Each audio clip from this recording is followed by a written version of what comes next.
Bonjour les amis et bienvenue sur votre chaîne pour une toute nouvelle vidéo. Conflit en Ukraine, les États-Unis veulent un soutien de l'Afrique. L'administration Biden entend consulter les dirigeants africains sur la réponse diplomatique à l'offensive russe en Ukraine et s'employer à atténuer les effets économiques du conflit sur le continent, ont indiqué deux diplomates américains mercredi à Dakar au Sénégal. Nous cherchons une réponse africaine forte à l'agression russe et nous saluons l'occasion de nous associer avec le Sénégal et d'autres pays africains sur la réponse à l'agression russe, mais aussi sur les moyens de faire face aux implications globales du conflit, a dit à des journalistes l'ambassadrice des États-Unis auprès de l'Union africaine, Jessica Lapine. Madame Lapine ainsi qu'Akuna Cook, une responsable du département d'État pour les affaires africaines, étaient pour des consultations au Sénégal, dont le chef de l'État, Macky Sall, assure la présidence tournante de l'Union africaine. Les deux diplomates ont souligné l'importance de cette présidence et de la coopération entre les États-Unis et les pays africains sur la reprise économique post-Covid, l'accès aux vaccins, les récents coups d'État à travers le continent ou la sécurité.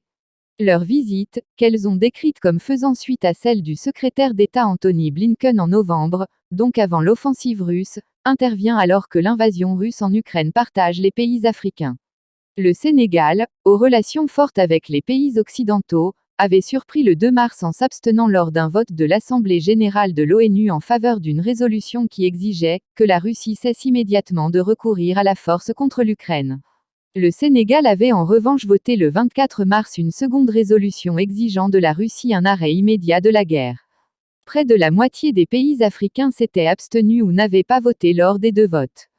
Madame Lapine a préféré saluer le communiqué publié le 24 février par l'Union africaine qui appelait la Russie et tout autre acteur régional ou international au respect impératif du droit international, de l'intégrité territoriale et de la souveraineté nationale de l'Ukraine, sans condamner l'intervention russe.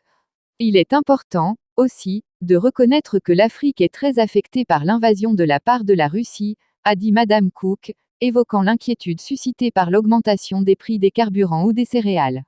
Le Sénégal importe 57% de son blé de Russie et d'Ukraine et nous savons que cela crée d'importantes difficultés, jusqu'à une contraction de 3% du PIB, à cause des subventions rendues nécessaires, a-t-elle dit.